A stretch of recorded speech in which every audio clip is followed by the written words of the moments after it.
వాడిని క్షమించు. వాడిని నిన్ను అర్థం చేసుకోలేకపోయాడు. రోజు ఇక్కడికి వచ్చే వాళ్ళందరూ వాళ్ళ అసహ్యమైన మొక్కలతో నిన్ను విసిగిస్తున్నారు కదూ.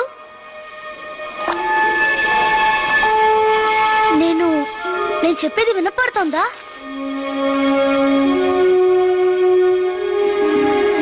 నేను ఇంతవరకు పావుతో మాట్లాడిందే లేదు. నువ్వు ఎప్పుడైనా ఎవరితో అయినా మాట్లాడావా? నీది బర్మాటకా? అక్కడ ఎలా ఉండేది? మీ వాళ్ళకి దూరం అయ్యావా?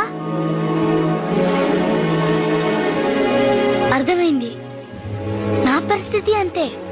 మా అమ్మ నాన్న ఎవరో నాకు తెలీదు. అమ్మా నాన్న, అది కదులుతుంది, వచ్చి చూడండి.